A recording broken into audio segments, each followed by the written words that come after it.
Okay, so we're in week 4, and I have a special guest today. His name is Ian Cleary, and I'll tell you a little bit about him. We're going to be talking about content with Ian, and he's going to share some of his blogging content secrets, processes, platforms, and tools. So Ian actually has an award-winning blog called Razor Social, and was awarded top 10 social media blogs in 2013 and 2014, so definitely I would recommend following that blog. And he speaks at a number of conferences, and I thought he'd be a great guest today to share some of his blogging secrets and on content and tools. So Ian, welcome. Thank you very much for having me, Lisa. Delighted to be on the call. Good. So just tell us, I know I gave you a little bit of an intro, but I think it's interesting where you are located and kind of maybe a little bit more background on some of the conferences you've done. And Sure. Yeah, I'm based in Ireland, and I suppose what's really great about an online business is it doesn't matter where you're based. And I work with lots of people around the world, and I have an office about 2 minutes walk from my house, which is just brilliant. And I do go over every couple of months. I go to the US mainly for conferences. I do some conferences in Europe, but a lot in the US. And that's really, there's only so much networking you can do online. It's nice to meet people in person as well. So we haven't met in person yet, Lisa, but I think an occasion will come soon, no doubt. But it's always nice to meet people, you know, and shake hands with them, have a drink, or have a bite to eat.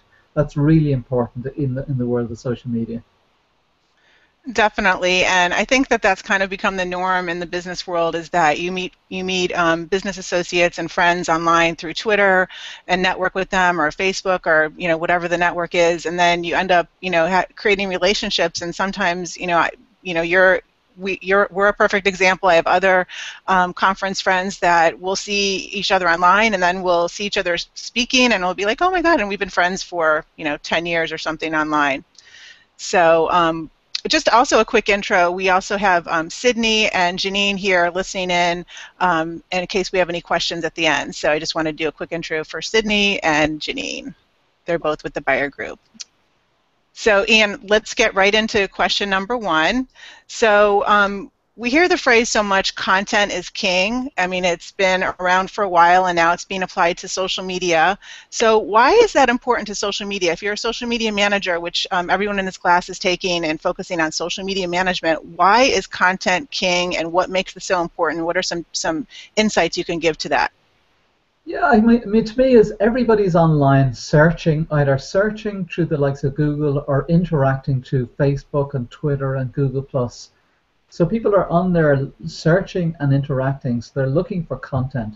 So like, as a business, for example, how could you not be involved in that conversation somehow? And we talk about the blogging side. I mean, I drive a lot of traffic to our site through a blog, and that's all content. So you're going to be producing all this content anyway, but you just need to produce it on the right platforms and in the right way so that you're found as opposed to your competitor. So you say the right platforms and in the right way. Can you give us some examples of what you mean by the right platform and in the right way? So if you're talking about a blog, basically on my own website, I need to have that blog on my own website because that's where I want to drive traffic to.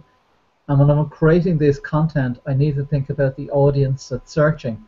So I'm considering, well, what are they actually searching for on Google? And then I'm making sure I'm delivering content that my audience is searching for. And that ends up bringing a lot of traffic to the site. But if you're on something like Twitter, the content you deliver, of course, is different because a lot of it's short messages. You have a relationship with people. You're interacting with people through conversations. So it's completely different than a blog. So you need to think about who is on the platform and how are you going to interact with them. Okay, great point. And then I hear and I agree with the statement that the blog is in many ways the nucleus of your social media content. It's the road that it travels from and travels to. Can you give us some insight on the blog being the nucleus of social media content? Yeah, I mean, I like building up Facebook fans, Twitter followers, Google Plus followers. That's all great. But I always like bringing people back to my home base, which is my website and my blog, because that's what I own. That's Facebook could turn around and close up in the morning, but my website's always going to be there. And the blog then attracts people in. So I'm writing good content that's relevant to my target audience. People are finding me through social media channels or through Google, coming back into the blog. Now, once I get people onto the blog, I try and build email subscribers, because what I want to do is turn people that visit into, some of them will turn into customers. But the blog is the first time maybe they may have, clicked on a link on Twitter. That's brought them straight back into the blog. At that stage, they're not going to be ready to buy products. We sell a lot of online training products, but they're not ready to buy at that stage. So I try to build them as email subscribers and then build a relationship over time, and then maybe invite them on webinars and give them more free training, and then provide them an opportunity to buy. So it's much easier if you're managing the audience yourself and you own the audience, then you'll always own that audience. So email subscribers is extremely important, and a blog is a great way of building those email subscribers. Okay, some great points. So can you share some of the blogging content secrets of success for the class, and if they're going to be a social media manager, what do they need to know? Or if they're not going to be the social media manager, if they're in charge of social media, overseeing somebody, what do they need to be on the lookout for, and what are some of your secrets? Okay, I divulge all my secrets now. Yes. Okay, so a couple of things. One, I'm going to give a couple of tools because I love my tools, and I'm sure, Lisa, you've come across a lot of these already. But one is called SEM Rush, and there's a free part and a paid part, so you can get away with just using the free part. And what you can do is you can put in your competitor into SEM Rush, and it's going to show you the top keywords that this competitor is getting traffic on. Now, if you know what the competitor is getting traffic on, well, then you can look at them keywords and you can start writing content based around those keywords, and you'll start getting some of their traffic. I'm not saying to write the same post at them or copy their content. It's just looking at the keywords and then using them keywords within your content. That's one secret I use a lot to take a lot of competitors' traffic. I love it. That works really well. Is it sneaky or not? I don't know. It's just the tools are available online. You need to do your research. That's one. I often use BuzzSumo as well. And what that does is does analysis of a competitor's website and shows me the most shared content. So what I'm looking to find out is what's popular on my competitor's content. If it's popular and they're serving the same audience, it's probably going to be popular on my site. So if you want lots of shares in your content, you don't have to just think up of ideas yourself. You can go and see, well, what's most popular with the competitor's site, and come up with a variation of that content or a much better version of the content. That's extremely important. And what was the name of that one again? That's called BuzzSumo, S-U-M-O. Okay. Now, a third tip is related to content length. I often tell people always do content at least 1,000 words. Now, the thing is, you don't have to do it at least 1,000 words, but I find detailed content does a lot better on Google. And the reason detailed content does better is if I write the ultimate guide to Google Analytics, if it's a 2,000 word post and it's a really good guide, well, lots of people are going to share it and lots of people are going to link to it. If lots of people link to it, well, then the ranking's going to go up within Google. If I write a 200 word post, the chances are, unless I'm an amazing writer, which I'm not, if you're an amazing writer, you might be able to write something in 200 words that's amazing and everybody will link to it. But that doesn't work for me. I find I have to do detailed posts. So writing lots of 200 word posts generally doesn't get you too far, but if you write really detailed posts, generally you do a lot better. And the most detailed posts I have on the site are the ones that get most traffic to this day still. So there are three secrets. I think if you looked at them 3 secrets on its own and looked at that from the blog point of view, it would definitely make a difference. Okay, so 1,000 word posts is basically the bottom line to that versus 200 word posts. Yeah, now I really just give the number of words just to give people a guideline. Maybe you do a post that's 700 words, but it's a brilliant post. That's great. I've often done posts where it's 2,000 or 3,000 words, and I put so much detail and effort into it. That does really well. Do you want a couple more tips? Yeah, definitely. Or if you have tools or tips, either one. Okay, so I have another tip about doing group posts. Group posts work really well.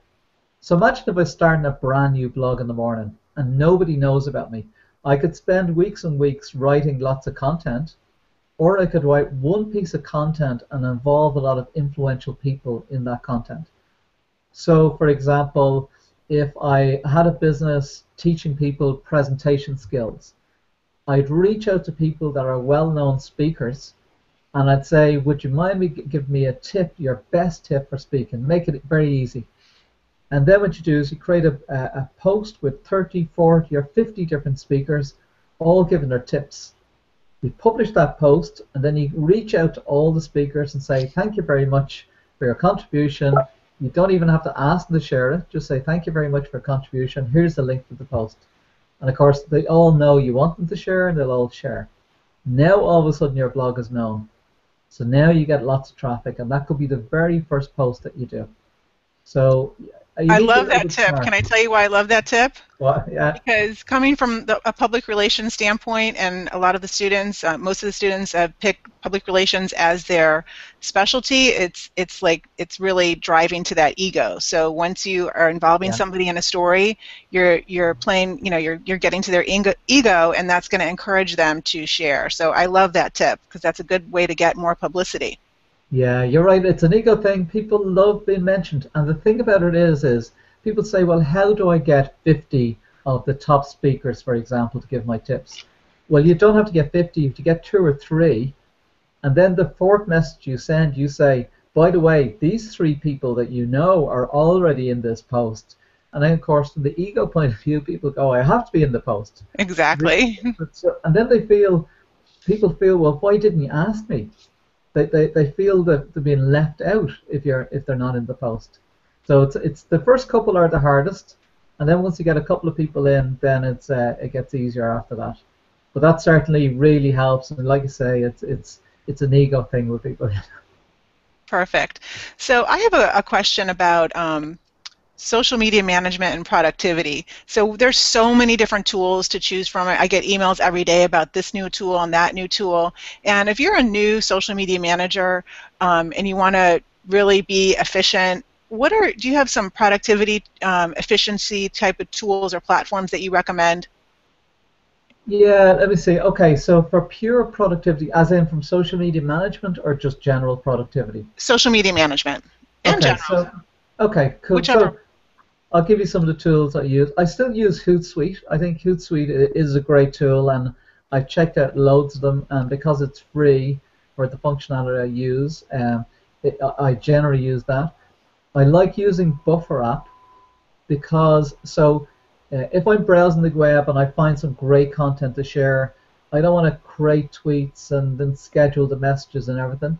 So with Buffer, within the browser, there's a little button. You click the button, and it'll automatically share that content. It'll put it into a queue and automatically share it to your audience at a time that you specified already. So it's like airplanes queuing up to take off. Your content is all queued up with Buffer. So you can sit down and go, well, I have 20 great articles to share. No point in sharing them all at the same time. So I buffer them all, and then Buffer will look after all the scheduling. So that certainly helps on the productivity side. Another tool I use for catching up on all the blog posts. So if you're going to be a blogger, you need to read, and reading will give you lots of ideas, and it'll help you build your network as you interact with other bloggers. So rather than going to each site to figure out the blogs, what you can do is put all the blog posts into Feedly. So you subscribe to the blog content, it goes into Feedly, and then you can read all your blog content from Feedly. And that just saves a lot of time. And that's Feedly. Exactly, yeah. Okay. Yeah. I use a tool for pure productivity when I'm writing called Focus App Booster. I'm pretty sure it's Focus App Booster. And what it does, it's based on the Pomodoro technique, where you allocate 20 minutes. It set a time for 20 minutes. I write for 20 minutes, then stop for a couple of minutes, and set it again for 20 minutes. And I find with writing, if you don't schedule the writing, before you know it, 3 hours are gone, and so I just limit my time all the time with the writing side of things.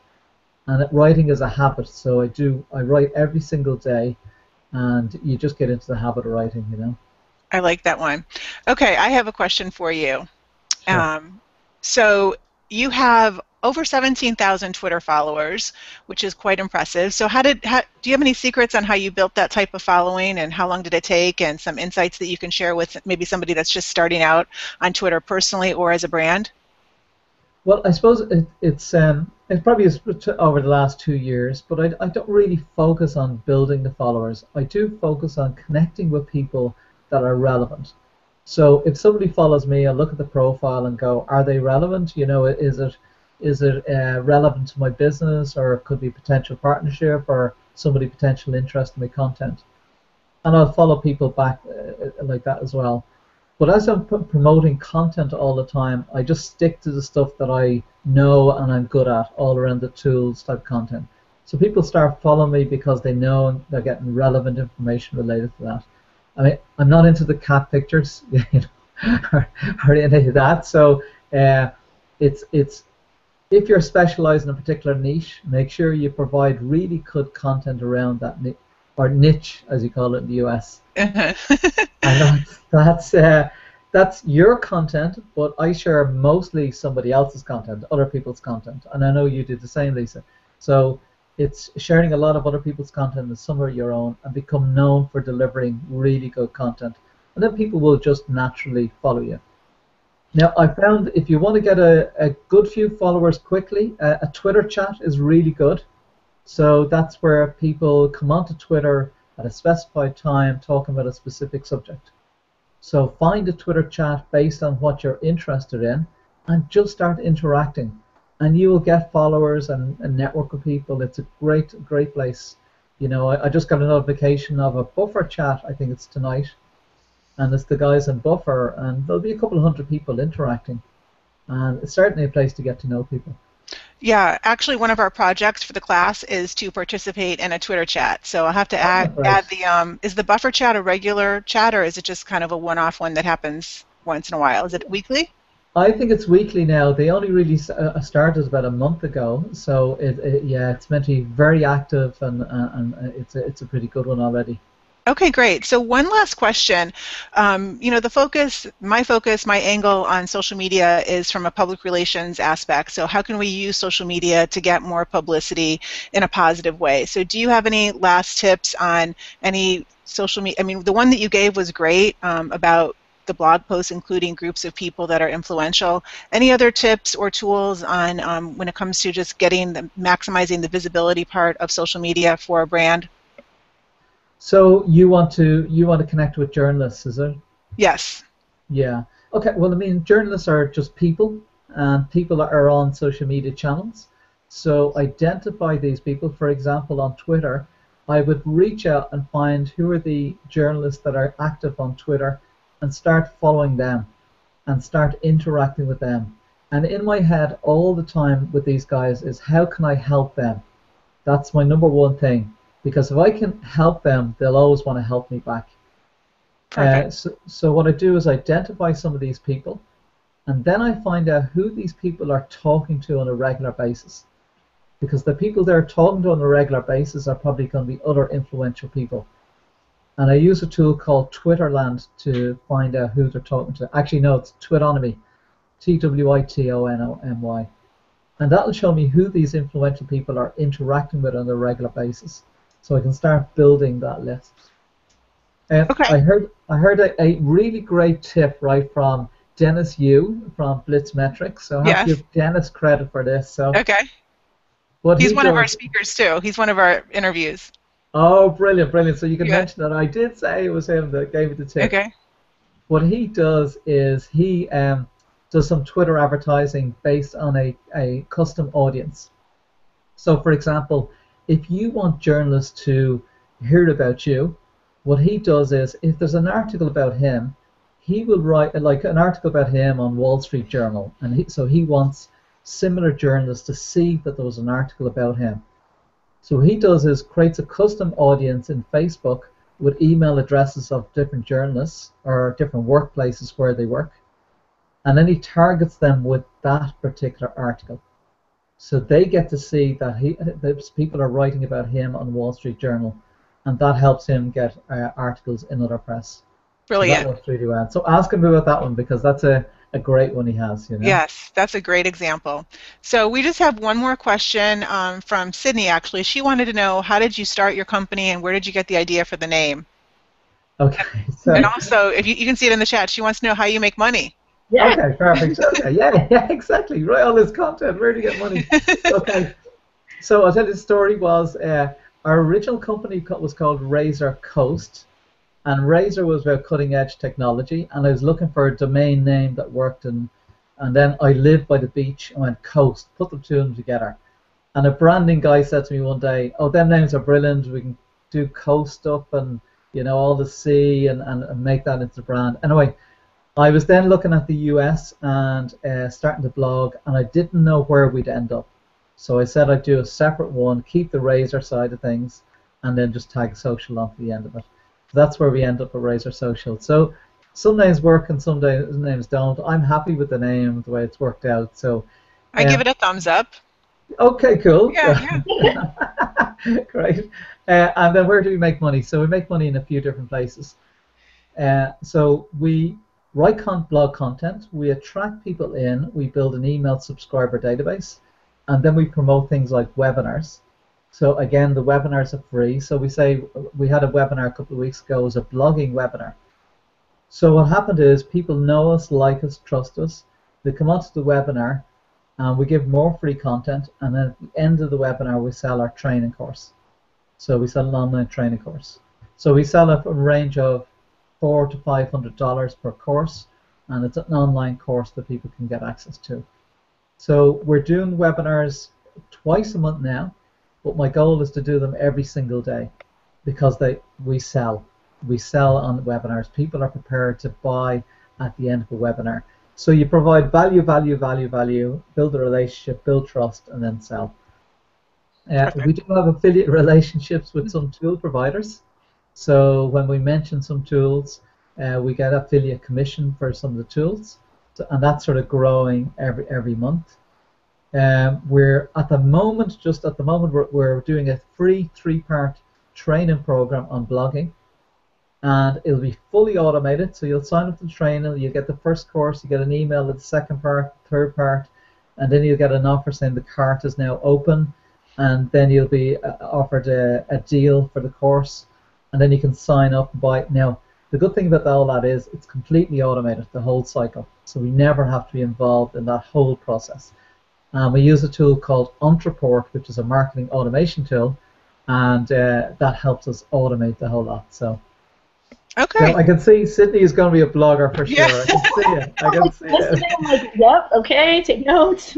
Well, at least you've kind of explained the process. So for all those wannabe bloggers out there, they're either going to want to do it or it's not going to be interesting to them. But I think it's awesome. Congratulations on your business.